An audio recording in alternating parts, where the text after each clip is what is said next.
He's designed and helped construct detention basins for a number of clients. He's done it in different contexts. His company has done them in many, many different settings. And what he will be able to testify for you that the basin is there for surface runoff does not relate to waste disposal or solid waste functions. He'll also be able to tell you about the water calculations. He'll be the one that you can ask questions to address the water flow point that I made earlier. And he'll tell you the basin is, the water flow into Z3 now is smaller than the area that would have gone into the wetlands without the landfill development. It's not much smaller, and essentially the flow of water is about the same, and that's important for the reason that I pointed out earlier. We want to protect the wetland, we want to preserve the wetland and the function that it has. So it's important to maintain the natural water flow, and right now it does. The system does maintain largely the natural flow of water into that wetland. And the runoff potential, he will testify, of the area that flows into Basin Z3 is essentially the same now as it was before there was any kind of development on the adjoining parcel. So again, these are the facts that will go to the point that I made earlier, that what you're really being asked to do here is use zoning regulations to control natural surface water flow. And I'm sure the board will find that there is no basis for that in the Massachusetts zoning law.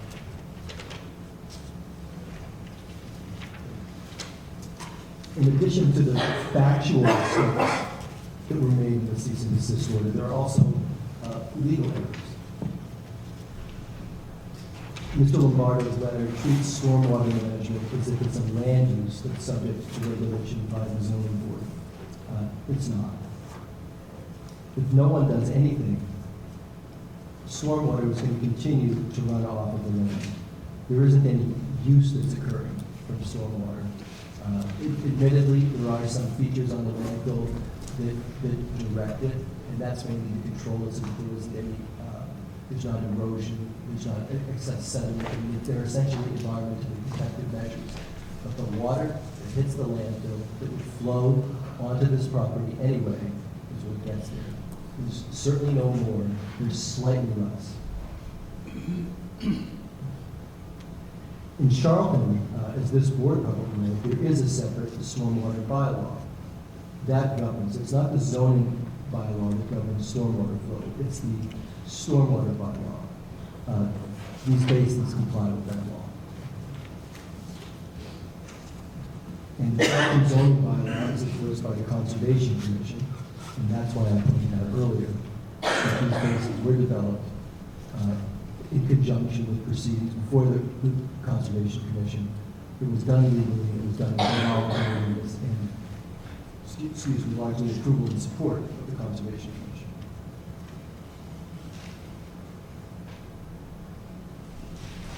Now, Chapter 48, which is the zoning law, in Section 9, authorizes town through the zoning bylaws to require special permits for certain land uses.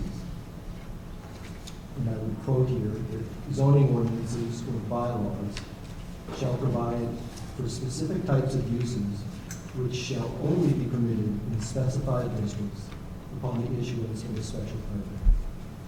Now, the traditional purpose of the special permit is to bring some sort of flexibility to the fairly rigid use classifications of the zoning schemes that have been enacted. I think you all are very familiar with telling about special permits in London. And it's clear from in this instance, we think that a special permit would also be an option for the board in terms of looking at this and determining if it does feel that there is a violation and we feel we shouldn't. We think that the law is pretty clear. There are other routes available to the board and other options available than the ones that are being pressed by the opponents of the landfill who are imposing on this board. The Charlton zoning bylaw doesn't require any special permits for detention basins. You're probably all familiar with that. Charlton zoning bylaw doesn't prohibit detention basins except in the business enterprise park and in the industrial general zoning districts. And even in those cases, it only prohibits basins in certain circumstances. In effect, they seem to be aesthetic concerns, so that the only time that your rules and regulations would prohibit a basin would be in those limited circumstances, and only when they're in a buffer.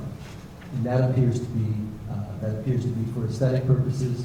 So under the zoning and land use laws that this board is overseeing, there is no prohibition. And I think we'll show you tonight that there are many other basins that have been built throughout Charlton, including in the agricultural district, without objection.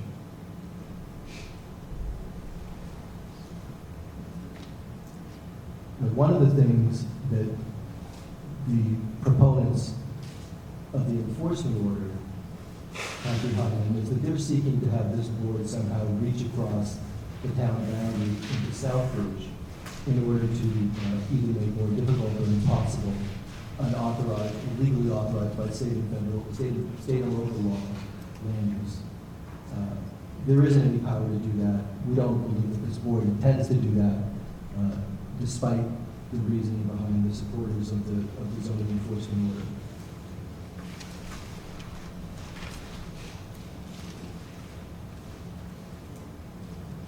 And even if this board finds that the detention basins are construed to be a land use, and again, because this is only involving natural flow and features that would occur regardless of whether there was a landfill, regardless of whether there was a soil pile, this is natural surface water flow that we're talking about. The zoning bylaws allow certain uses that are authorized by statute. You're going to hear from Tracy Markham that Basin Z3 and Basin Z4 were constructed to protect wetlands, that they were constructed consistent with Massachusetts Wetland Protection Act. You're going to hear that preventing the runoff from flowing into Basin Z3 and Z4 would dewater the wetlands, which would in fact be contrary to and potentially in violation of the same Wetlands Protection Act. You're going to hear that the Massachusetts Department of Environmental Protection, as you probably already know, would have authority to supersede the Conservation Commission under the Wetland Protection Act. So there is essentially state preemption in this field, and that the state has in fact supported the construction of both of these basins. And as I pointed out earlier, you will hear through Ms. Martin's testimony that Basin Z3 has been in place for more than 10 years. It's therefore authorized by Chapter 40, Section 7, which applies a 10-year limitations period on this kind of a proceeding. And that basin has been here for over 10 years.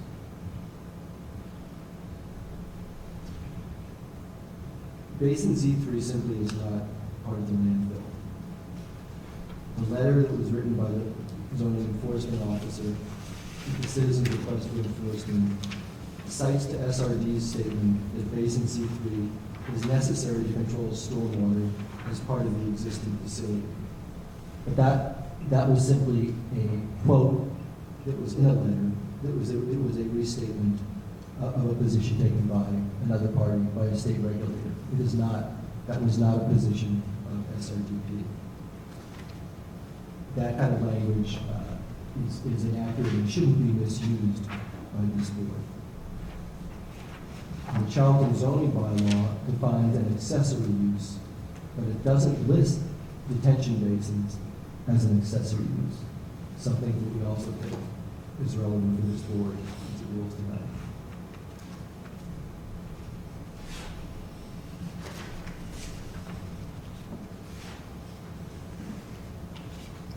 So we're hoping that at the close of the evidence, after the board has had its questions answered, that it will overturn the zoning enforcement officer's letter. We think that it's based on mistaken facts, and it's based on erroneous legal assumptions, and that together we justify this board in overturning the letter. But if we don't persuade you of that, we will seek a judicial review, and we'll look at the factors that I outlined earlier. And that's what the court will look at. You'll find all of those factors laid out in more detail in the exhibit that's in your binder, marked as number 1, that's SRD number one. It goes through those factors, so you don't, I should have said at the outset, you don't need to take notes or something like that. We'll try to put everything in front of you so it's convenient. And in the event that you're not persuaded, would ask that the board consider the alternative, whether it could find a means short of trying to compel the control of the groundwater, of the surface water flow here, something that might look to imposing, granting a variance on their use. That option is going to be available to you. Again, we don't think you need to get there, but we ask you to be mindful of it, mindful of the options in front of you as you go forward, because we do believe that on appeal, SRDP will prevail should the board vote to support the order. And that's the summary of the positions that we're going to take. That's the summary of the evidence that we'll put forward. And I would invite any questions from the board. Otherwise, we could proceed. We could proceed with witnesses. I have one question. So, in terms of you have 3 witnesses? We think there'll be 3 weeks. Okay. Will they make? If I have specific questions regarding the water flow and usage, it seems that they may be more experts on that aspect of it and getting more into detail. The witnesses also going to talk about the agriculture. You have a witness that's going to speak that will concentrate on just the zoning aspect of the appeal, just the issues with the agricultural zoning. We expect to ask questions of Mr. Lombardo to cover that, since it's his letter that we're appealing. Okay. You want to bring forward your witnesses? Are you ready to do that, or? We're ready. Our first question is from Mr. Lombardo. We had expected, based on the proceedings, that he would be first, but we're happy to have him come and answer questions if he can be sworn in. All right, Krieger? Thank you, Mr. Chairman. I just want to clarify one thing. The board can proceed in whatever order it wants. Right. But Mr. Gold and I had a conversation two months ago when the first hearing was scheduled about the proceedings of the order. And we discussed that the applicant would go first, put on its case, how long that would take. It might take the whole first evening, it might not. And then the applicant would go through his witnesses, and then Mr. Leonardo could be asked to speak by the board, and other people could be asked to speak, or it can be opened up to the public eventually. So again, you can proceed however you want, but SRDP understood that tonight he was putting on his case. And I've now heard for the 3rd time that they thought Mr. Leonardo was going first, and that's not the case. Yeah,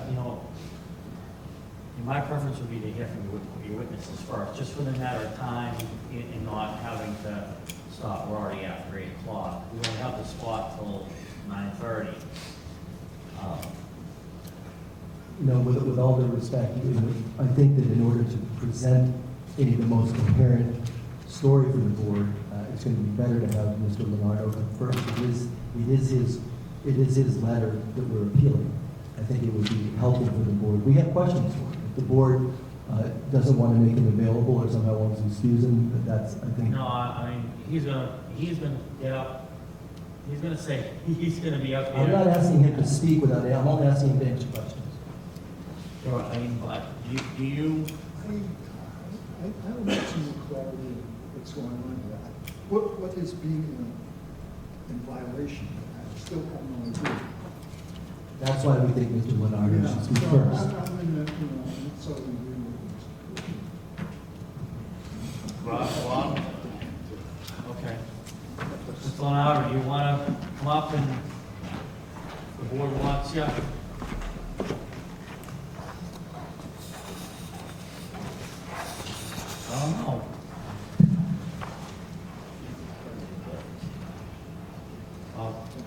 Why don't we hold for a moment, one of our board members is, needs to step out for a moment.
Mr. Lara, we have the letter that you want us to submit that now, or do you want to?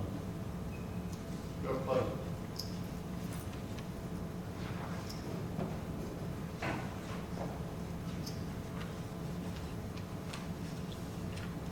Do you need a copy of it, or do you? I don't have it on the letter. I have it on our letter. Yeah, I don't have that. Do you need a copy for your reference right now?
Doug, can you correct, we're gonna have Mr. Leonardo speak.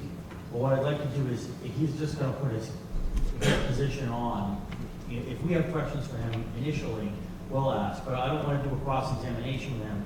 Let him put on his, what his position was in creating the cease and, the order. We welcome that, that was what we had proposed. Okay. Yeah, so I don't wanna start out pro and con. I'd rather have him, give us the, and go from there. So, do you want us to, enter this into the public record now? Yeah, my name is Fred Monaro, for the record. I was acting as the alternate zoning enforcement officer for the town of Charlton. I have responses to Mr. Gould's claims on why he thought I was factually incorrect. So I produced a rebuttal letter, if you will, January 30th. That was presented to I have the a board. rebuttal letter here from Mr. on Charlton letterhead. Does,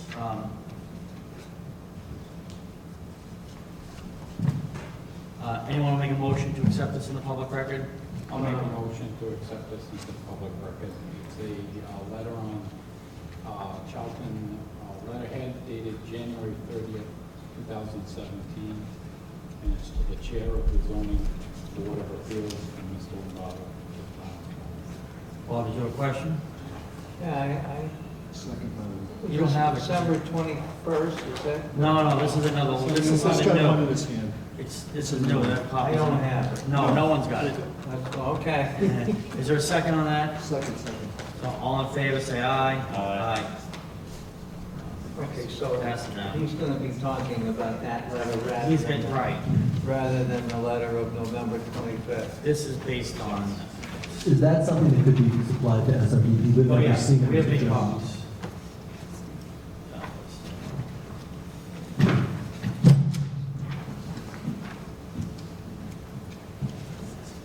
I think you pointed out, Mr. Chair, but typically I wouldn't take a question directly from Mr. Gould. I'd take it from the board to ask.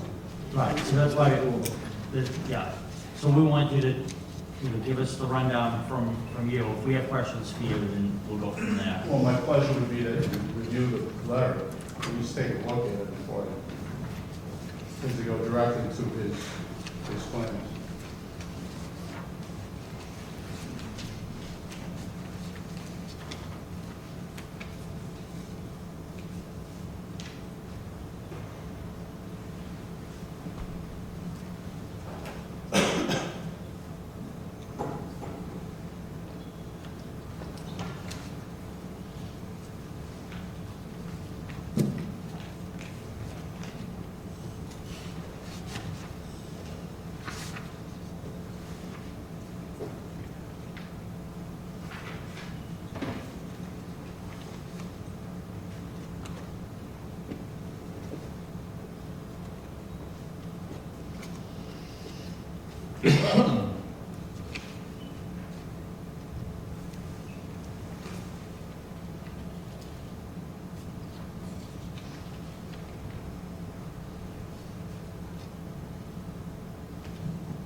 read through it.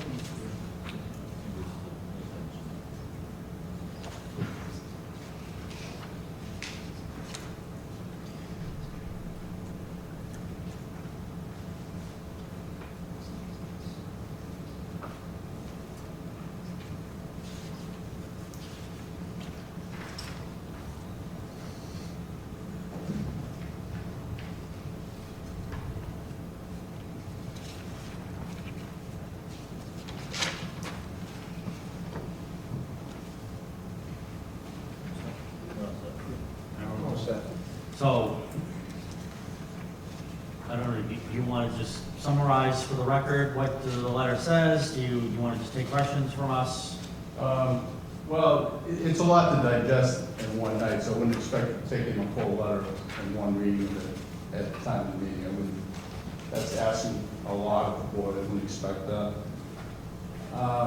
I can certainly answer questions, albeit I suspect there's more questions that will come out after you have time to digest that letter. I can briefly go through what I did on the site visit, if you'd like. Yeah, that would be good. Okay, so what we did is, I had members of the community go out with me, town administrator went out. We actually did a site visit to make some determinations. I made some determinations. As I saw the landfill was described to me on the site, the landfill is, and as it's described in the cease and desist, as I was explained to me, and as I understand it, it's basically a bathtub arrangement. So there's a line that goes into the landfill, the refuge is put into the landfill, and it's covered over, and so forth and so on.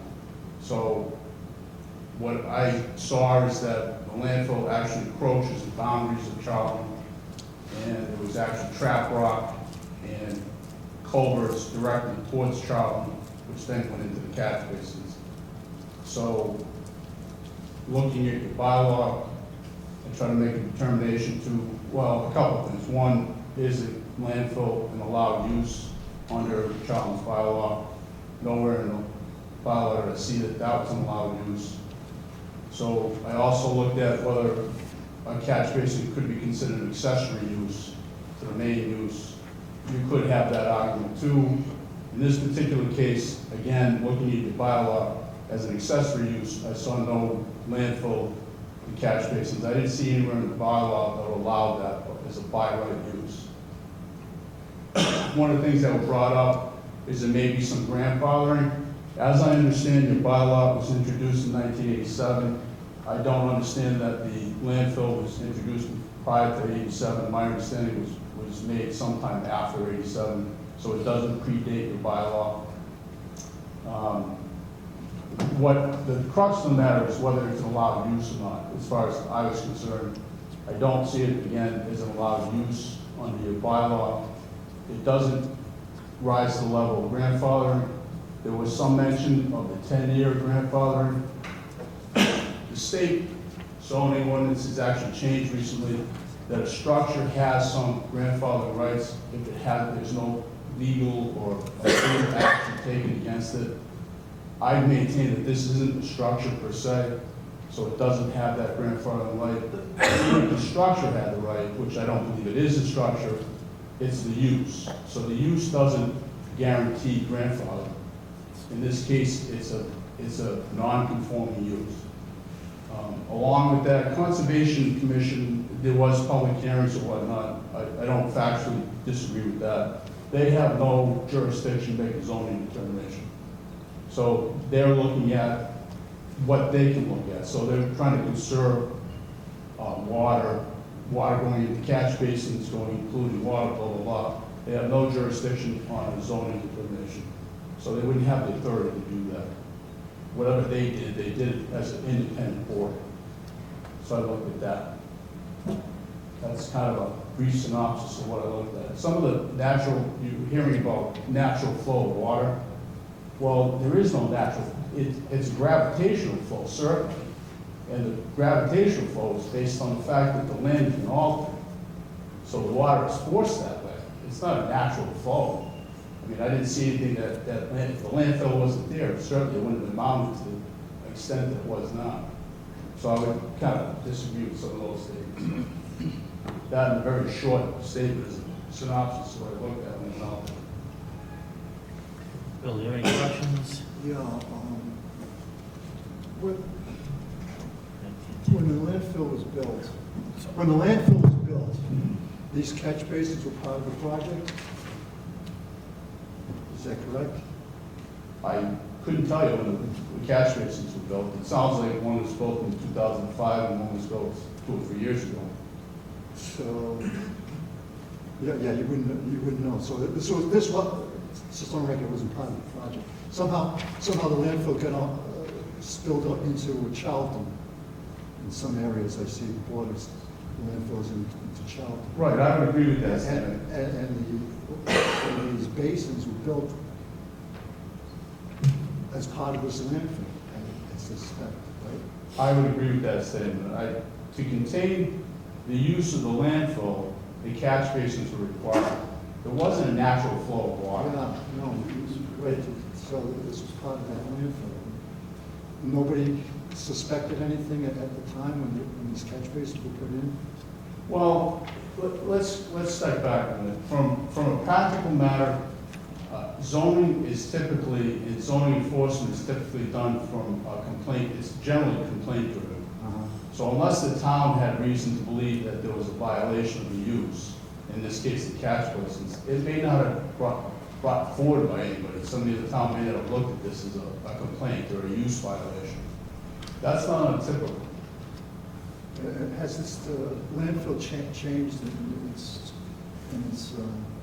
methods and stuff over the years? When it first was built, was it in Charlton, or was it, do you know anything about that? I did research the history of the landfill, to be honest with you. What I did see, and what I did see on my observation, is that the landfill, in essence, I contend that it actually goes into Charlton, that the way the land has been mounded, that the base of the tub is actually partially in Charlton.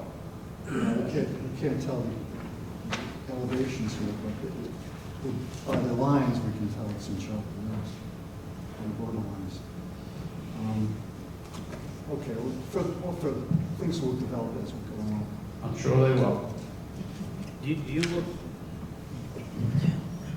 look at the catch basins as,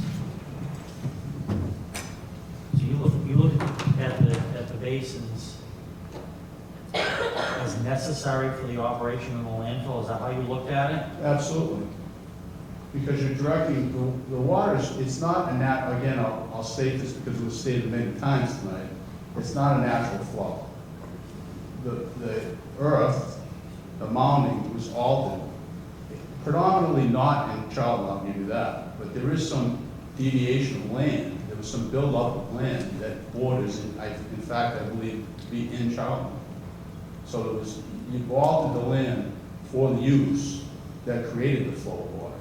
It wasn't a natural phenomenon. The land always wasn't where it is. The refuge wasn't there. So you increase the water flow off of that. It's not a natural flow. By building code 2, we look at this, is that you're supposed to, when you create a structure, you're supposed to swell it and create, if you have to do it with catch basins, there's various ways you do it, but you can't now flow your water onto neighboring properties. That's part of the building code as well. So in this regard, the catch basins are essential to the use of the landfill. I think even the plaintiffs would agree to that. If they don't, I'd be amazed, but maybe their experts will try to convince you otherwise, but it's not a natural flow of water. If you hadn't altered the land, you wouldn't have needed the catch basins. The catch basins don't naturally occur. The trap rock can naturally fall out of the ground and produce the culverts that direct the water level. And in fact, when I was there was refuge in the catch basin. So.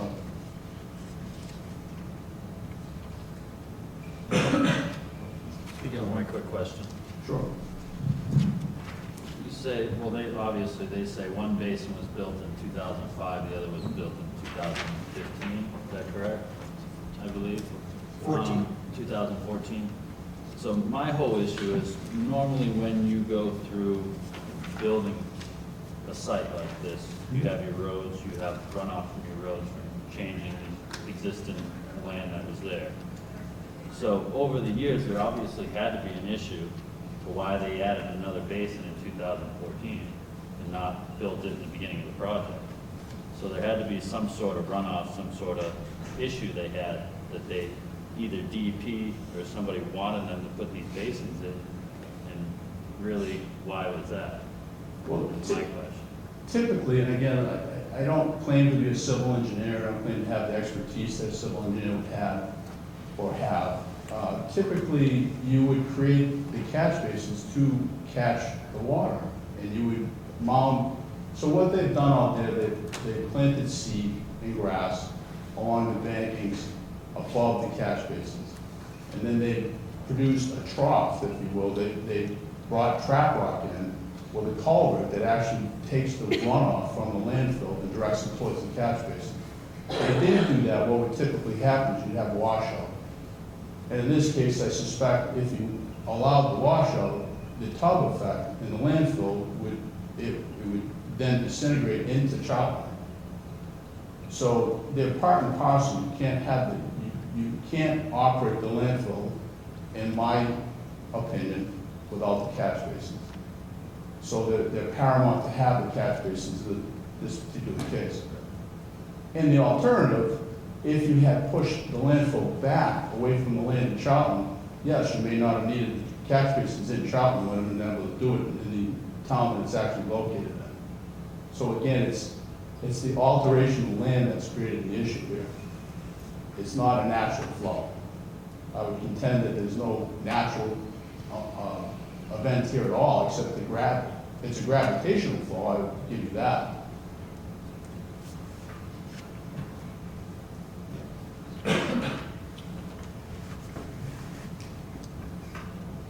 Anybody else have any questions? Bob? This is not a pun, I don't mean to muddy the waters here. However, on other towns that I have served on the Board of Appeals, when the Conservation Commission goes out, there are a number of different people. Fire department's involved many times, police are involved. Can you tell me, when you made your site, who was with you? What type? I did have the conservation agent with me and the Conservation agent? Yes. And that was all? And there was another gentleman there. Do they have a checklist, the Conservation Commission have a checklist of various sundry items that they're supposed to take a look at? I would have to ask them that, I don't know. This Conservation Commission is the Charlton Conservation Commission, right? Correct. Okay. Generally speaking, when you go out for a site review, that site review then comes to the Zoning Board of Appeals in many cases. Do you know whether or not the Board of Appeals was involved in this at all? That typically goes to a procedural matter by your town. I don't know what your typical procedural matters are. A site review for what? For Well, he did a site review. Right. Okay? No, I didn't really do a site review, I did a site visit. I wasn't reviewing anything in particular, I was looking at the zoning Okay. component. So I wasn't acting as a The Board of conservation. Appeals wasn't involved in this at all, in any way, shape, or manner? No, we wouldn't be, Bob. Unless Oh, you wouldn't? unless it's a violation.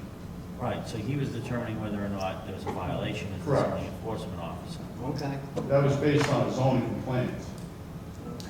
Your local zoning enforcement officer slash building official commissioner recused himself because he had a conflict.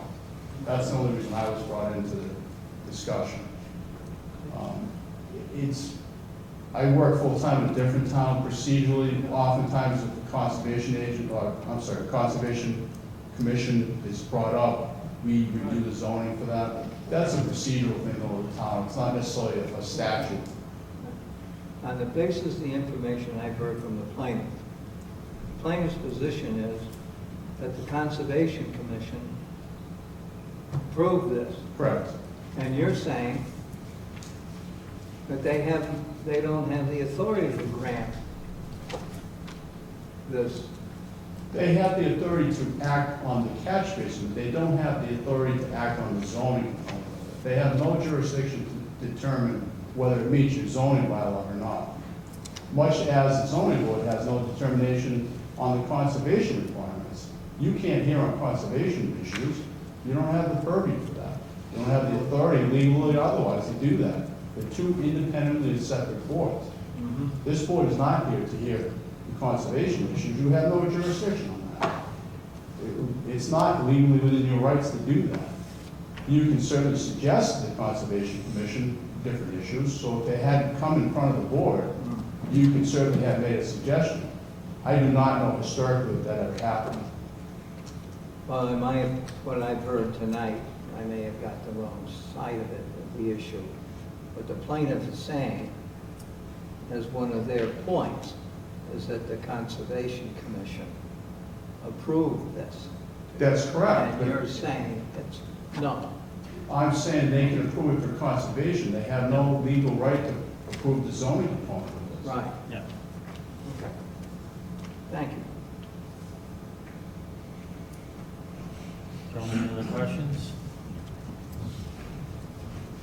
You good? If we have more questions, well, I'll be here. okay. Counsel, you want to continue? Is that, I do have questions for Mr. Lombardo, which I think would be instructive for the board to hear.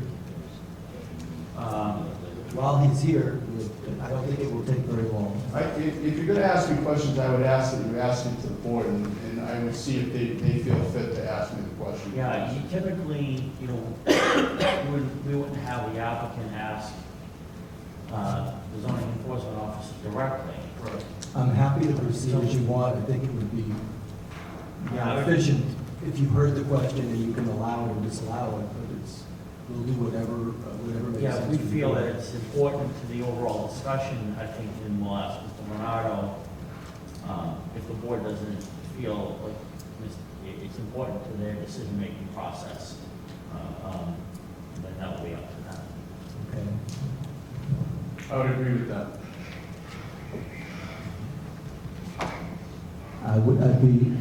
There was a statement that Mr. Leonardo made tonight. I don't know if he's aware of the fact that the landfill was in fact site assigned by the town of Southbridge in 1979.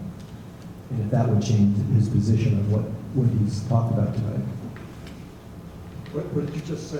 The landfill was site assigned in 1979. Site assigned meaning what? That means that it was approved as a property for the construction and operation of the landfill. Mr. Lombardo said, By the town of Southbridge. correct. What about the town of Charlton? I'm simply responding to the point that Mr. Lombardo made earlier, that he thought it happened after the zoning ordinance, and in fact, it was before. Okay, he doesn't need to. So your point is that since the landfill was there prior to zoning being enacted in the town, that it would be a pre-existing non-conforming use? Well, my point is in part to alert the board to the fact that Mr. Lombardo really, he's simply, through no fault of his own, not very well informed about the facts here. And to the extent that he's making an argument that the landfill operation in another town is somehow operating in your town, which we disagree with, but to the extent that that's his basis, then the fact that the landfill was properly permitted before there was zoning is something that I would think he would have taken into account. It certainly is 180 degrees off of what he said earlier. Would you agree that some of the property of the landfill is filtering in through the town of Charlton? No, we'll be able What do I to, see here? you'll be able to ask questions of an engineer, so he'll be able to answer that in great detail. It's not. Mr. Chairman, may I make a We would have suggestion? run by that problem This- before. Yeah. On the first question that we just heard, it turned into an argument why Mr. Leonardo is not well informed. My suggestion is that the board have the applicant put on his case. Okay, well, I just wanted to know from my own, from my own, if the SRDP's position is that since it was the landfill was there prior to town zoning, that they would consider this anything pre-existing, that's all. SRDP may try to poke holes in various parts of Mr. Leonardo's letter, and they may succeed in doing so. I have no idea. But this isn't, this is picking out particular trees. It's- No, you know, I think the board needs to enforce. I followed up with it, that was what I wanted to know. Yeah. Yeah. That's my suggestion, that we hear the applicant's case after the time has gone by so far. Okay, I just wanted to know from your position, if you thought that because it was permanent in 79, that there's an argument that part of this, and it was in Charlton prior to 87, that there's some sort of pre-existing non-conforming grandfathered use because before the 1987 zoning that was back. Mr. Chairman, I was responding to the point that Mr.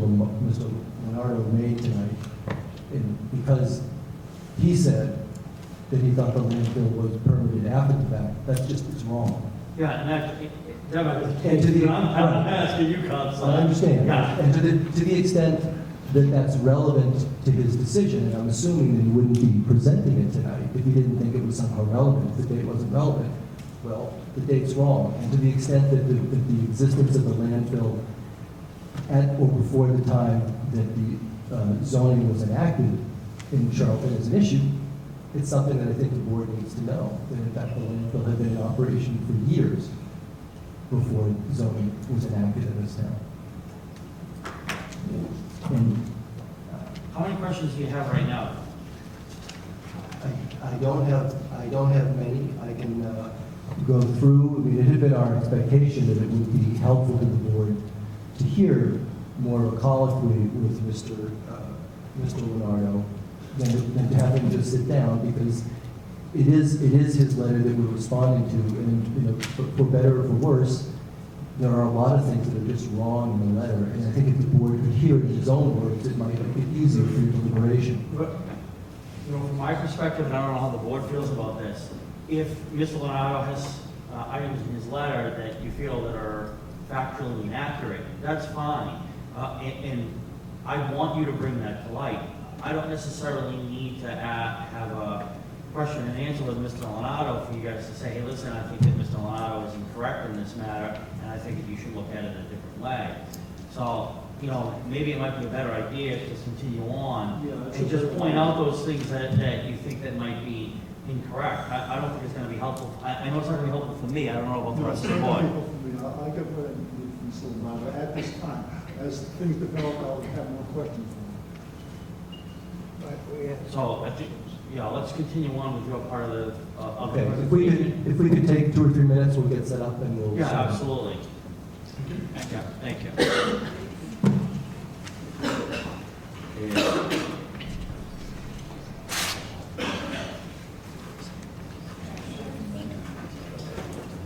Hey, Council, just so you know, the janitor wants us out by 9:30.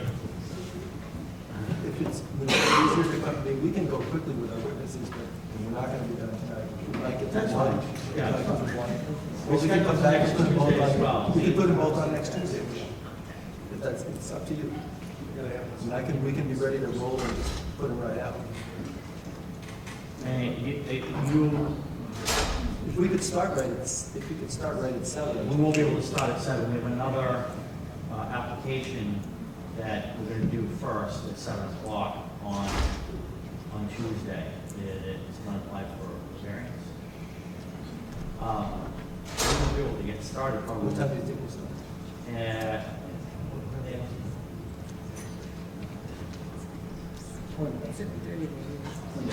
I would say the latest probably is 7:30, usually, depending on what they're asking We'd be for. able to finish on Tuesday then. If that's, we could put on both witnesses and give you lots of time. Now, I don't want to interrupt, you're in a flow, I don't want to necessarily interrupt that, I want you to put your case on, I want to hear everything that you guys have to say. So you want to just adjourn for the evening then, if that's the case? I don't want to start having someone else speak. There's a risk that we're going to run out of time. Yeah, so do you want to do one witness now and, or? I just assume come back on Tuesday and put them both right in, so you'll hear the whole flow of the case at one time, I think there'll be more than ample time. And I do think honestly, it'd be more helpful for me, just in terms of hearing everything, is hearing everything that you guys have to say. And I would imagine that you're gonna completely disagree with Mr. Lenato's decision, which I hope to hear, so I can make, decide what we wanna do, so. We'll be ready to go, we'll be here at 7, and we'll be ready to start on. Yeah, I don't think, like I said, we'll have an application for variance prior to that. Attorney Krieger, do you have a comment? Just a couple of things to make sure that things are clear for everyone. Number one, I'm hearing that there, SRED has 2 witnesses. I had heard 1.3. Is it just 2? So there's going to be 2 witnesses? Right now, that's what we expect. We had anticipated that we'd have a chance to speak with Mr. Leonardo, so right now, we planned on 2, but we've got to think about this change. No, this is just for you. Yeah. Sure. So my only other suggestions are, if you think you won't start this till 7:30, just adjourn it to 7:30 rather than 7 o'clock that night. And specify the place. You may or may not decide that you need this room as opposed to the library. So just decide where you want to have it. Yeah, I think we've already posted it for here for next Tuesday. Posted for You've here. already put it The in. meeting's already Okay. set. Yeah. All right, so it'll be. So if we haven't same set the place. meeting, we haven't set the meeting for any, if we have to go a third night, we can do it at the library. Did you post it for 7 o'clock or 7:30 for Tuesday? The first one's on at 7, and then it's just in the agenda. They're going first. So this doesn't have a particular time on Tuesday yet? Okay, so whatever you think is appropriate. So do you want to, someone make a motion to adjourn the meeting until Tuesday, April 18th? I'll make a motion to adjourn the meeting until Tuesday, April 18th. Second. There's a second by Bill. All in favor, say aye. Aye. Motion adjourned until, meeting adjourned until April 18th, At 7 o'clock? 7 PM. Here. Yeah, here at the middle school.